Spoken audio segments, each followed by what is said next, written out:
నమస్కారం గురుగారు.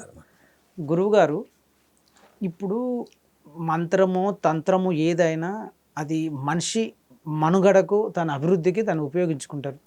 ఇప్పుడు మామూలుగా ఒకరు జ్యోతిష్య ప్రకారంగా కానీ, వాని పుట్టిన date of birth, place of birth, month of birth అవన్నీ చూసుకొని వాళ్ళ యొక్క నిర్ధారణ చేస్తారు. ఈయన ఇట్లా అట్లా ఇట్లా అవుతాడు, ఇంత మంచిగా అభివృద్ధిలోకి వస్తాడని. అటువంటి డేట్ ఆఫ్ బర్త్ లేని వాళ్ళకి హస్త సాముద్రికం ద్వారా వాళ్ళ యొక్క జాతక వివరాలన్నీ తెలుసుకోవచ్చా? ఫర్ ఎగ్జాంపుల్, ఇలిటరేట్ అయినటువంటి ఫాదర్, చదువుకున్నటువంటి నాన్న, తల్లిదండ్రుల వాళ్ళు పిల్లలు సరిగ్గా డేట్ ఆఫ్ బర్త్ రాసిపెట్టారు. అటువంటి వారికి అది పనికిరాదు కదా. ఎప్పుడు ఏందన్నది గడియను బట్టి ఆధారపడి ఉంటుంది. ఈ అససాముద్రికం వల్ల చేతిని చూసి చెప్పగలుగుతారా ఎవరు ఎప్పుడు ఏంటి అని, భవిష్యత్తు ఏంటి? ఎటువంటి సమస్యలకైనా జ్యోతిషపరంగా కానీ హస్త సాముద్రిక పరంగా కానీ కొన్ని ఆరూఢ లగ్నాలు, కొన్ని ప్రశ్న లగ్నాలు అనేటివి ఉంటాయి. జాతకం లేదు, పెద్దలు రాసి పెట్టలేదు. అటువంటి వాడు జాతకం తెలుసుకోవాలంటే ఏం చేయాలి? హస్త సాముద్రిక ఒకటే మార్గమా, లేకుంటే ఇంకేమైనా ఉన్నాయా అనే విషయంలో అడిగారు మీరు హస్త సాముద్రికం గురించి. కాబట్టి దాని గురించి కొన్ని మనం తెలుసుకుందాం ఈరోజు. అంటూ ఇది హస్త సాముద్రికం ఒక శాస్త్రం ఉందా గురుగారు? నమ్మొచ్చా హస్త సాముద్రికం కూడా ఉందని? హస్త సాముద్రికాలు ఉంటాయి. లేక జ్యోతిషపరంగా మనం హస్త సాముద్రికం ఉంది అని మనం అంటాం. మనకి సైన్స్ పరంగా ఈ రేఖలే కనుక మనిషికి లేకపోతే చెయ్యి ఇలానే ఉంటుంది, ముడుచుకోవడం రాదు. ఇలా చెయ్యి దగ్గరికి కావడానికి ఈ కాట్లు పెట్టాడు, ఇవి పెట్టాడు, గుంతలు ఈ కాట్లు ఉన్నాయని అంటారు సైన్స్. మీరు దేని నమ్ముతావు? సైన్స్ని నమ్ముతాం. దీనికి రేఖలు లేవు, ఇది వంగదు. దీనికి రేఖలు ఉంది, ఇవి వంగటానికి పనిచేస్తాయి, తోలు. అవునా కాదు? సైన్స్ పరంగా, జ్యోతిషం కాదు చెప్పేది. సైన్స్ పరంగా వాడేమంటుంటాడంటే ఈ చేతులు వంగటానికి అయ్యా ఇవి తోలు పెట్టాడు, ఇట్లనే తోలు ప్రూఫ్ ఉంది కాబట్టి చూపించిందని చెప్తున్నా. ఓకే. జ్యోతిషపరంగా ఈ రేఖల గురించి మనం మనిషి జీవితం చెప్పవచ్చు అన్నది రెండవ ప్రశ్న. రేఖల గురించి మనం చెప్పవచ్చు. మొదటిగా అతడు అన్నం సుఖంగా తినగలుగుతున్నాడా లేడా, అసలు నువ్వు అన్నం సుఖంగా తింటావా లేదా అనేది నేను చెప్తాను. అంటే ఏది? చేయి చూసిన తర్వాత చేయి చూసిన తర్వాత అన్నరేఖ ఎట్లా ఉంది. ఇప్పుడు ఎవరైనా చేయి చూపిస్తే కుడి చేయి చూడాలన్నా? కుడి చేయి చూసిన తర్వాత కుడి చెయ్యి మగవాళ్ళకి చూసిన తర్వాత అన్నం, స్వామి నేను సుఖమైన భోజనం ఉందా, నాకు భోగం ఉందా లేదా, నేను సుఖపడతానా, నాకు ఈ జన్మతః ఇవి కష్టాలు ఏముంటాయా, శుక్రదశ, శుక్రదశ, దీంట్లో శుక్రుడి యొక్క దశ ఉంటుంది, కుజుని యొక్క స్థానం ఉంటుంది, శుక్రుని యొక్క స్థానం ఉంటుంది, రాహు యొక్క స్థానం ఉంటుంది, ఎంతమంది వివాహంలో ఎంతమంది రేఖలు ఉంటాయి, అతని ధనవంతుడా కాదా, అతని సంతానం ఎంతమంది, అతని వివాహం ఏమని ఇంకో భార్య కూడా ఉంటుందా. నిజంగా మన యొక్క రాత నుదుటిపై రాసారంటారు కదా, మరి చేతులను బట్టి అది బ్రహ్మలిఖితం. ఇప్పుడు మనం ఎక్కడైనా వెళ్ళాలంటే కాశీకి వెళ్ళి విశ్వనాథుని దర్శనం చేసుకోవాలంటే ఇక్కడి నుంచి 3 రోజుల ప్రయాణం, 2 రోజుల ప్రయాణం మనం వెళ్ళటానికి, మనం ఆ క్షేత్రం వెళ్ళటానికి. కాకపోతే మధ్యలో మనం ఎన్ని అవస్థలు పడుతూ ఉన్నాం. చిన్న గుడికి వెళ్తాం, ఒక పానీయం తీసుకుంటాం, ఇంకో దగ్గర భోజనం, ఇంకో దగ్గర వ్యవహారం తీసుకుంటాం.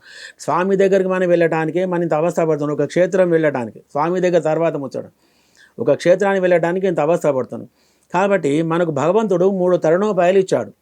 ఒకటి జ్యోతిష్యం, ఒకటి తంత్రశాస్త్రం, ఒకటి మంత్రశాస్త్రం, ఒకటి హస్త సాముద్రికం, ఒకటి ఆరూఢ లగ్నం, ఆరూఢ లగ్నం, ఒకటి ప్రశ్నశాస్త్రం, ఒకటి బ్రహ్మదేవుడు రాసినటువంటి ఈ నొసట ఏదైతే లిఖిస్తాడో బ్రహ్మలిఖితం అంటారు.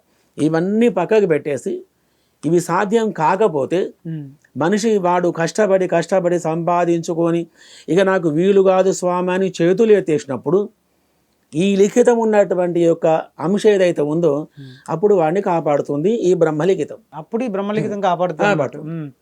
నువ్వు కష్టపడాలి కదా ఏదైనా చేయడానికి. కష్టపడుతూ రిక్షా లాగుతా ఉన్నావు, దొక్కుతా ఉన్నావు, ఆటో నడుపుతున్నావు, వ్యవహారం చేస్తున్నావు, యాంకరింగ్ చేస్తూ ఉన్నావు, వ్యవహారం చేస్తున్నావు, ఫలితం లేవు, అక్కడికక్కడ సరిపోతాను అంటే కష్టం చేస్తూనే ఉంది భగవంతుడు అనుకుంటు. మరి అటువంటి సమయంలో నీకు ఏది అవకాశం నీకు కుదురుతలేదు అనేటువంటి సమయంలో ఇవన్నీ నీకు పని చెయ్యలేని స్థితిలో ఇవి ఉన్నప్పుడు ఆ బ్రహ్మలిఖితం అనేది నిన్ను సరి అయినటువంటి మార్గంలోకి తీసుకెళ్తుంది. అది బ్రహ్మరాత అని అంటారు. అది సరి చేస్తుంది. నువ్వు చెడు చేస్తున్నావు ఇప్పుడు స్వతహాగా, అది నిన్ను శిక్షిస్తుంది. నువ్వు మంచికి చేస్తున్నావు, ఈ బ్రహ్మలిఖితం అనేది నేను ఉన్నతమైనటువంటి స్థానానికి తీసుకెళ్తుంది. మంచిగా చేస్తున్నావు కాబట్టి ఉన్నత స్థానం తీసుకెళ్తుంది. చెడు చేస్తే లేదు. అందుకని హస్త సాముద్రికంలో ఒక్క రేఖ గురించి మనం తెలుసుకుందాం. ఎవరికైనా కానీ బొటమనేలకి ఇక్కడ ఇట్లా ముడిచినప్పుడు 2 గీతలు ఇట్లా కన్నులాగా వస్తాయి. 2 గీతలు అవును, కన్నులాగా కనబడుతుంది. కన్నులాగా వస్తున్నది.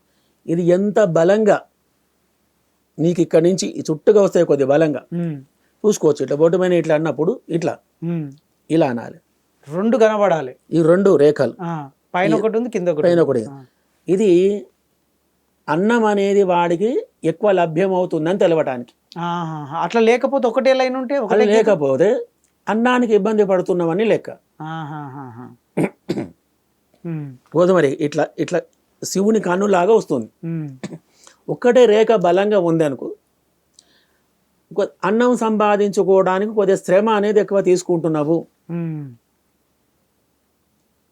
అది ఉదాహరణ చెప్తా. మీ వేలు ఎట్లా, ఏది కుడి చేతి అంటే ఒకటే రేఖ, చేతికి ఒకటే రేఖ ఉండి బలంగా ఉన్నది కాబట్టి అన్నం లభ్యం అవుతుంది. కష్టపడాలి, కానీ దాని గురించి కష్టపడాలి. సుఖమైనటువంటి భోజనం మీరు తినలేరు. పచ్చపచ్చ పరమాలు ముందర పెట్టుకొని నేను సుఖంగా కూర్చుంటున్నాను, శ్రమ తగ్గట్టుగా నాకు పని లేదు, మంచిగా ఉన్న సుఖంగా ఉన్న అనేటువంటి జీవితము, అన్నం ముందర కూర్చొని మంచిగా సుఖమైన భోజనం చేస్తున్నటువంటి యొక్క జీవితం, ఆ సమస్య నీకు లేదు. ముందు అన్న వృద్ధి, అన్న సుఖంగా ఉంది లేదు, కష్టపడుతున్నా తింటున్నాం. కష్టపడకుండానే నీకు అన్నం అనేది నీ దగ్గరికి రావడం అనేది చాలా కష్టం. కష్టపడితేనే వస్తుంది. కష్టం లేకుండా నీ దగ్గరికి అన్నం వస్తుందా? మీకు వస్తుందా? లేదు. అది లభ్యం లేదు. కాబట్టి ఆ రేఖ యొక్క ప్రభావం వల్ల సుఖం ఉంది, మనం చేస్తున్నాం, టైం అవుతుంది, భోజనం చేస్తున్నాం, కానీ ఆ భోజనం చేసే విషయంలోనే సుఖం లేదు. ఇది ఒక అన్నరేఖ. దీంట్లో విద్యారేఖలు ఉంటాయి. విద్యారేఖలు ఈ అనామిక వేలికి, ఈ అనామిక వేలు నుంచి విద్యారేఖలు ఉంటాయి. ఒక విద్యారేఖ ఉంటే ఒక విద్య మీదని ఉంగరం వేలు కింద ఉంటాయి. ఈ 2 గీతలు ఉండాలా? అధికంగా కూడా ఉంటాయి. 2 ఉంటాయి, 3 ఉంటాయి, ఇట్లా వరుసల. 1 2 ఉన్నాయి, మీకన్నీ 2 ఉన్నాయి. 2 ఉన్నప్పుడు నీ వృత్తిపరంగా నీదైతే ఏదైతే వృత్తి ఉందో ఆ వృత్తిపరంగా పని చేస్తూ అదర్ వృత్తిలోకి నువ్వు వెళ్ళి నీ టాలెంట్నంతా కూడా అధికమైనటువంటి యొక్క టాలెంట్ వ్యక్తి పర్సన్ ఉన్నా కానీ నువ్వు ఇంగ్లీషు కానీ, వ్యవహారం కానీ, తెలుగు కానీ, అరలగం కానీ, నీకు వచ్చిన పరిజ్ఞానంలో ఇంత రామాయణ శ్లోకాన్ని, భారత శ్లోకాలు కానీ పఠిస్తున్నటువంటి వ్యక్తివైనా కానీ అదర్ వేరే దాంట్లోకి వెళ్ళి దాంట్లో బిజినెస్ నడుపుకొని జీవిస్తున్నటువంటి సమస్యలు నీకున్నాయి. వాస్తవమే. అది విద్యారేఖలవి. అంటే ఒకటి చదువు వల్ల ఆ చదువుతోటి వేరే వృత్తిలోకి వెళ్ళి జీవనం సాగిస్తున్నటువంటి దశ మీది. ఇది హస్త సాముద్రికంలో మనం తెలుసుకున్నటువంటి ఒక 2 రేఖల గురించి మనం తెలుసుకున్నాం. ఒకటి అన్నం, ఒకటి నీ యొక్క టాలెంటు, నీ చదువు.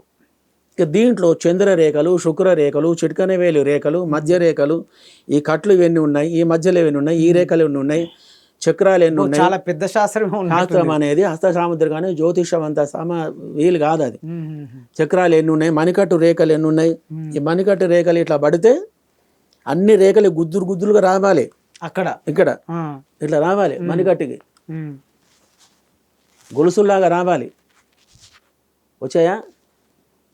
గొలుసుల్లాగా రావాలి. ఇట్లా గొలుసుల్లాగా మణికట్టుకు వచ్చినప్పుడు నీకు లేదు, నాకు లేదు, నీకు లేదు, నాకు లేదు ఆ రేఖలు.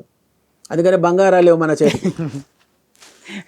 కాబట్టి ఈ రేఖలు అనేటివి 3 రేఖలు ఇట్లా గుల్సులాగా వచ్చినప్పుడు అవును గురుగారు, నాకు కూడా నీ చేతికి ఇక బంగారు కంకణాలు దొడుకొని తిరుగుతావు అనేటువంటి రేఖలు ఇవి.